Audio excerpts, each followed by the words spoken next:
Welcome to the Cool Explorations podcast and radio program with your host, Tony Peters. I hope you'll enjoy today's segment. Welcome to Cool Explorations. I'm your host, Tony Peters. Today we are blessed to have a fellow podcaster on, Rose Booth, who has the podcast One Single Thought, which she can get into in a little bit here. But why don't you start off by just introducing yourself and letting us know who you are? Sure. Thanks, Tony. It's great to be with you today. I am a podcaster, an author, a ministry leader at my church. I do a lot of ministry through my church. So those are the things that uh, will occupy my time these days. And that's great. And how did your walk with the Lord start? Where did that all start, and how's it progressed over the years? So I was saved at the age of 8, and it really started about a year before. Our family was in a pretty significant car accident. I'm an only child. It was my parents and myself. We were hit broadside, and literally, we all should have died. We all survived. But as a 7-year-old, I was raised in church. I heard about Jesus, was there every time the door was open. But when the accident happened, it really, in my little 7-year-old heart, started to make me understand that if I had died, I would have been separated from my parents, from God. And so that's when the Holy Spirit really began to work on me. And when I was 8, actually May of 1974, I'm coming up on the anniversary, I accepted Christ and followed him at that point. And I don't, I've had doubts in my life at times, but due to a lot of circumstances I've been through recently, my faith has not only been challenged, but it's been affirmed. Yeah, and I think that that's important to note. We all have our ups and downs in our faith, and just like you do with anything that you go through in life, you're always going to have ups and downs, and we use those times to grow. And the Lord usually has a lesson He's trying to teach us, or something He's trying to show us through those experiences. And I loved reference Job, because Job to me just is such a great reference for that, just showing us, I went through all these trials, and look at how strong and blessed I was at the end of it. And you could look at David, you could look at Joseph, and like Bible character after Bible character after Bible Yeah. character, where God just used their life's challenges to help them grow and become stronger Christians and Yeah, followers I've of you know I've, God. I've studied Job recently, given what I've been through, and which we'll get into later. But one of the things that came out of that study was the realization of the chronological time frame of when that happened. And if you read through the Bible in a year and you read Job chronologically, it comes right after Genesis. And we already know that um, Job was in the Old Testament, so it was pre-Messiah. Yeah. But really, to understand that Job really did not have all of the future knowledge that we have as believers today, and believed in a God based on what he saw, and the Hebrew love of God. But it wasn't, he really had a faith that is just unmatched to me. On top of everything he dealt with, it's a real picture of wrestling with your faith, and I've been in those seasons, and could say I'm in it a little bit now, but working through a lot of that, and I think Job has really become a bigger hero to me because of that. Yeah, and I have a lot of my own life experiences that I've really struggled with, and that's why I love characters like David and Job, because he just shows you, no matter what, God is there. And like you said, back then they didn't have all of the scriptures. David would have had like the Torah, and that would have been what he knew. It would have been that, and he still had this strong faith. And it's interesting to note too that atheism is actually a recent phenomenon. It's something that people only just in the recent centuries started actually believing. And anything earlier than that, it wasn't actually a belief system. They all believed in some form of God. Yes, there was false gods, many, many false gods, but they all believed in some kind of God, Mhm. something bigger than themselves. So Yeah. I just think that that's kind of interesting when you're looking back at history books and reading all these things, even Josephus and those kind of things. Where it's like, okay, yeah, God still played a role in their life in some way. It wasn't necessarily the God we worship, Mhm. but it was a small g God that they worshiped. So they knew there was something greater than themselves. Right. Yeah. And unlike today's society where we all think I am God, and Yes. it's about me and my truth, and so I always think that that is just something that's key to note. And when you look at your own life experiences, that you can, if you want to share with those, how have those experiences made you just a stronger version of yourself? How has God used those to shape you? So a little bit of my backstory with just growing up. My parents were married 18 years before I was born. They had three miscarriages and then lost my brother prematurely. He was only lived about 5 hours.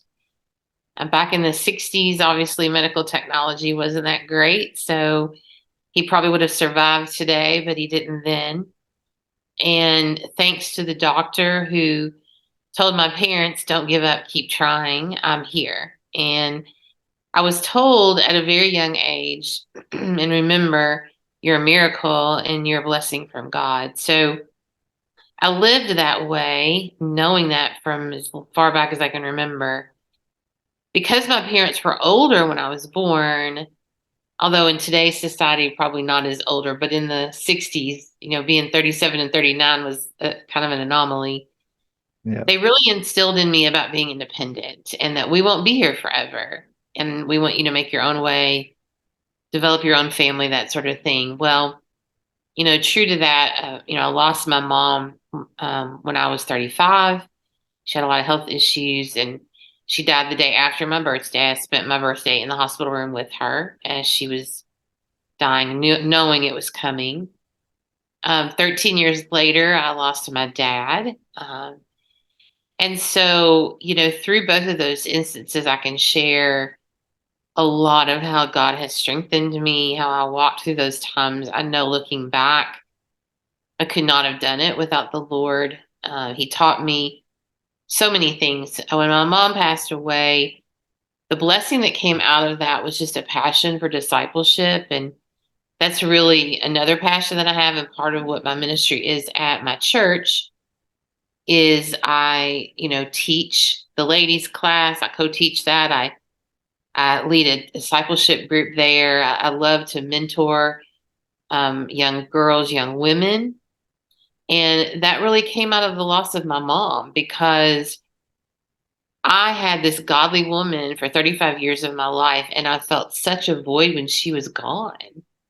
And so I knew from that the Lord was calling me to be more intentional because I knew I was special. I was blessed. Not every woman has that in their lives. And so, and God used that for me to honor him, but also to honor her. My dad passed away, as I said, 13 years later. And I think that really, kind of catapulted me into the fact that, I don't care how old you are, you feel like an orphan when you've lost both your parents. And the Lord just used that to really strengthen my faith. My dad had not been sick. My mom had gone through a long season of illness, but my dad had some heart issues, and really, even the doctors did not know he was going to die when he did. But I did. I knew probably a little over a month when he first started having some issues. I had prayed, Lord, I don't know if this is the end for my dad, but if it is, I want you to prepare me. And I never shared that with anyone at the time. And the Lord did. And over those weeks, I just became more and more prepared for his passing. And so I was sad and I was grieving, but I knew that the Lord had prepared me for that. So so many things along the way. I've lost a lot of jobs throughout my lifetime, and I've always, relied on the Lord for that. In 2019, though, became a season of my life that I could never have expected to happen, and I would have would have not believed it if you had told me what I was a journey I was about to walk for the next 2.5 years. So November of 2019, I went to the ER with severe pain in my right hip. Now I have rheumatoid arthritis. I was diagnosed with that at 28, and there's a whole story behind that, and learning to adapt to that as well. But I did, and I lived as normal of a life as I could live with the limitations I had. But I lived a pretty normal life. So in November of 2019, when I went in with this severe hip pain, there was just a lot that began in that journey that started a trajectory of really the next 2.5 years spending it in the middle of a health crisis. So they diagnosed me with septic arthritis, and I needed to get a hip replacement at that point. Mm. But because the infection was so severe, they had to put in an antibiotic spacer, which basically just holds your hip in place. I was very close to death at that time. I didn't realize it, but many of my friends, my church family really is my family now. They were concerned. I did make it through that, but I was confined to bed. I was bedridden for the next 2 months while I took antibiotics to try to get rid of the infection. Scheduled in January of 2020 to get my hip replaced, went in and the infection was still there. So we had to start the process over. I was so dejected. I was sort of a Christian Pollyanna, Tony. Through all that I've been through in my life, I just always said the Lord is good and it's all going to be good, and I'd kept that upbeat spirit. But in January of 2020, that was probably the first time that it hit me. What is going on? What am I not seeing, Lord? What am I not doing? And so I spent the next 2 months in bed. So basically, I spent 4 months bedridden. And as we all know, March of 2020, the pandemic hit. And I was in rehab, and then I was shut off from the world and stuck in rehab, bedridden with nobody that could come. The end of March, I was able to get the hip replacement I needed, went back to rehab, and had to start learning to walk all over again. Because I'd been in bed for 4 months, my muscles were weak, Yeah. had no one there with me. The rehab team was, and the facility, the nursing and stuff were the only people I had. And I did all my rehab in a mask. So try doing anything in a mask, exercise wise, and you'll know it's tough. Yeah. Was able to leave there in May of 2020. So basically, for 6 months, I had not been at my home. Came home, and shortly after that, at a follow up, I realized that my right knee, my right hip had been replaced. My right knee was just almost immovable. And one of the doctors that I had told me after my hip surgery, you're going to have to get that knee replaced. We couldn't even manipulate it under anesthesia. So from that point to get full rehab back, to get my full use of my hip and get it rehabbed, I had to get that knee replaced. Fought with the insurance company to get it approved. They denied me twice. Finally I know had how it that set up goes. for, Yeah. yeah. Finally had it set for August the 11th. And a week before, I ended up going to the ER with chest pain. And what ended up happening, I did a heart cath, and the first heart cath was, they said, oh, you don't have any blockage. I just got worse and worse as the day and the night went on.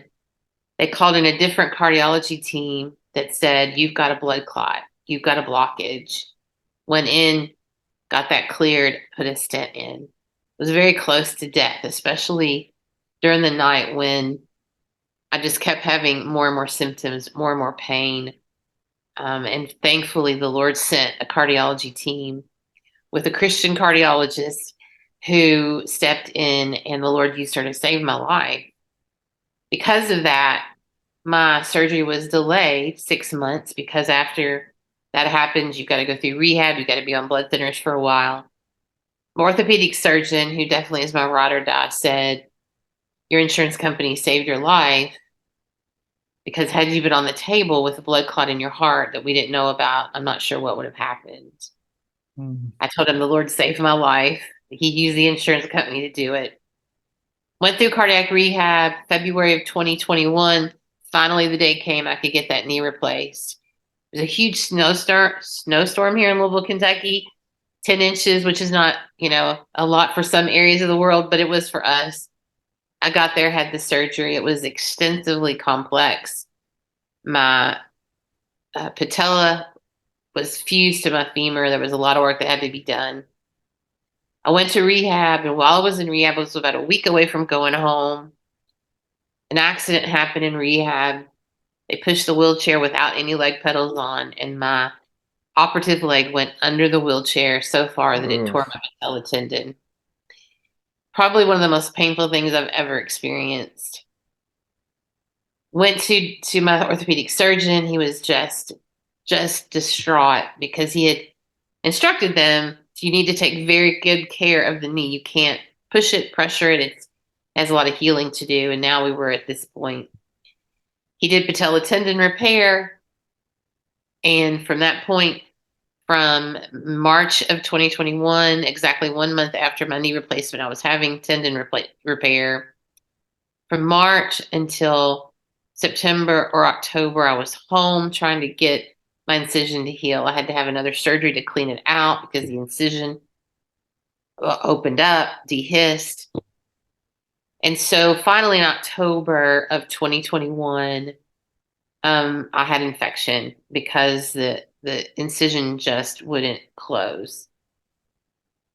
Now, keep in mind, all this time, I wrestled with my faith. I came out of the 6 months of hospital and rehab in a pit. Like I began to question my faith, my salvation.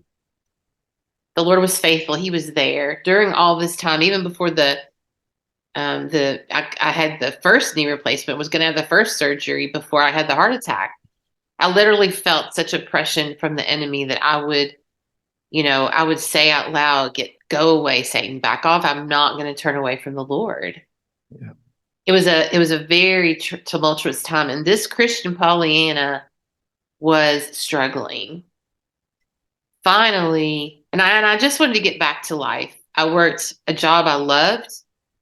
I worked a lot of hours, but I loved my job.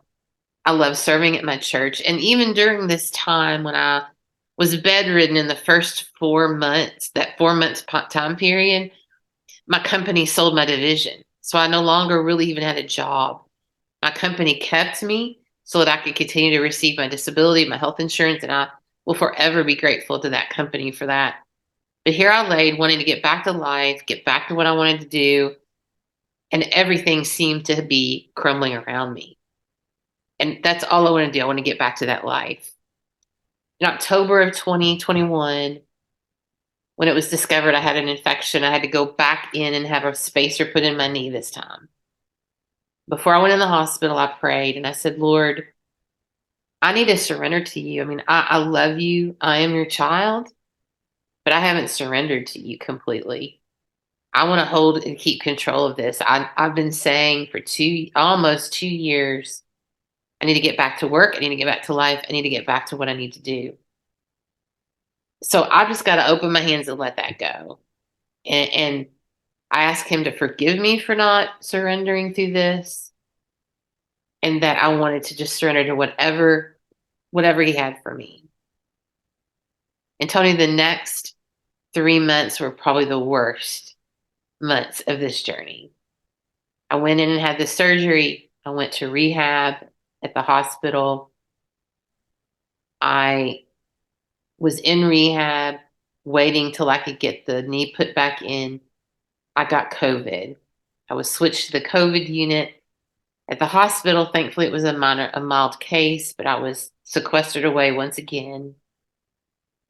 After I got past the quarantine time, I was able to have my knee surgery.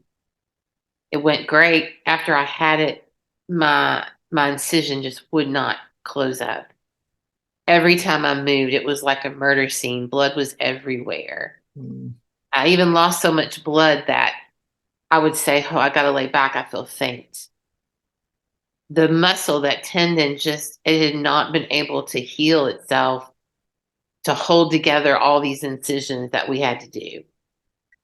So the next thing we were going to do is do what was called a muscle flap. Basically, you take part of your calf muscle, you put it over top of your knee to help reinforce those muscles. That was what we hope would keep the incision together. We did the surgery, it went well. You wear a wound vac for 10 days and then you take it off and go from there. When they took the wound vac off, first part of December of 2021, the incision was open. It was the opposite of what should have happened. The incision was open. There was a hematoma on top. And the surgeon said, I think all we can do is amputate. mm, And this was not my regular surgeon, but the one surgeon that did this surgery with him. And I was devastated. I couldn't believe that this was happening. I had fought so long for this leg and to get back to life. So for the next the next couple of weeks, we talked about, options. Are there other ways? We had a wound doctor come in to help. And really, the bottom line was I could try to save this leg, but it could be a long process and end in the same way. But the quicker way to get me back to life was to take the leg. So the surgery was scheduled for New Year's Eve, and my doctor was going out of town for Christmas, and we had it settled. It was great. I hadn't felt great since the muscle flap surgery. I didn't really want to eat. Didn't want to, you know, I felt like I was probably emotional at that time. There was a lot of stress, just really accepting the fact of what was about to happen. So I just didn't eat much. I couldn't take in food. And then the day after Christmas, I coded. My blood sugar was 10. They rushed me to the ICU. I didn't know what was going on. I came to as we were heading to ICU, and it was not good. So for the third time, I faced death.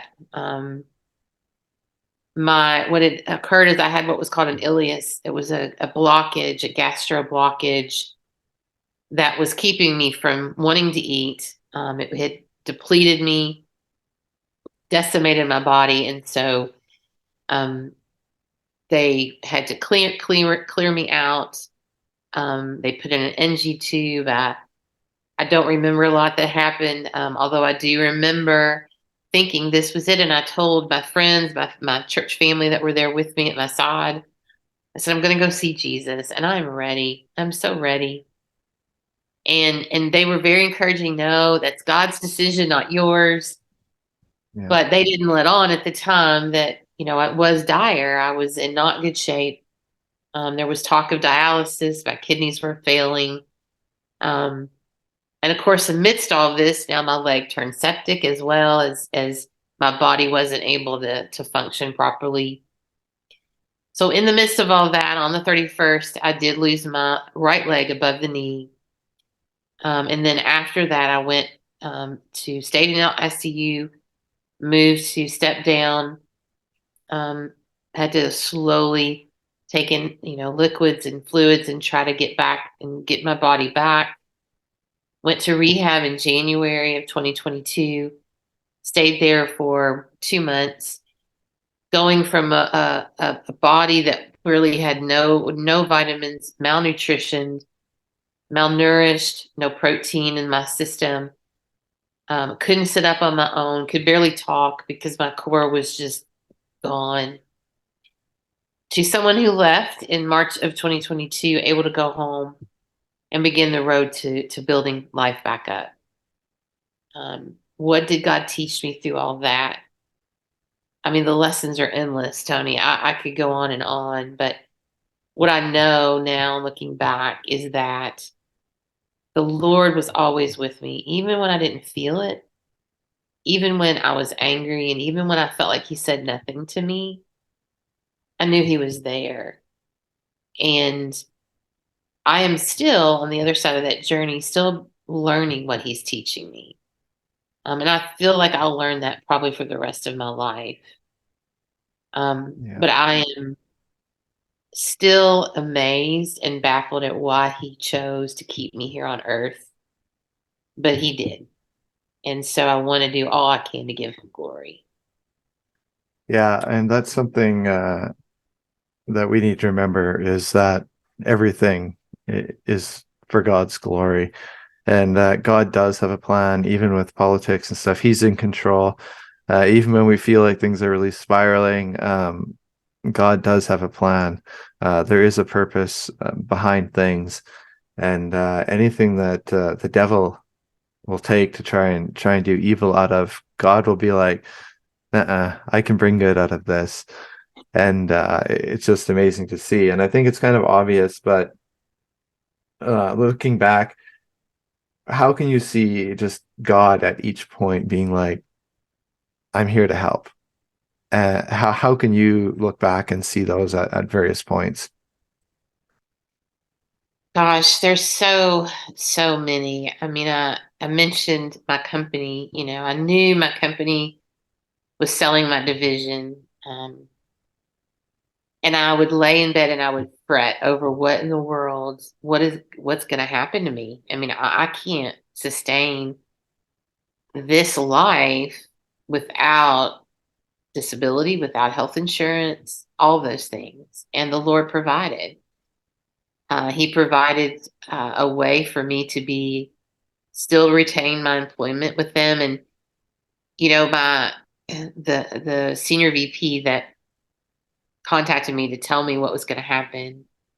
She and I had worked very closely together, and she said, "Rose, you were there for us in times that we needed. You helped me. You helped our company, and so it's no question that we want to be there for you in this time." And that was a mercy, a tender mercy from God. There were so many tender mercies along the way. I mean, that's just one. Um, just the way that God showed up, even in the timing of things. Thank you for listening to the Cool Explorations podcast and radio program. I hope that you've enjoyed today's segment, and I hope that you'll consider supporting us at Cool Explorations on Patreon, as well as you can shoot me an email at tpeters745 at gmail.com if you'd like to support in other ways other than Patreon.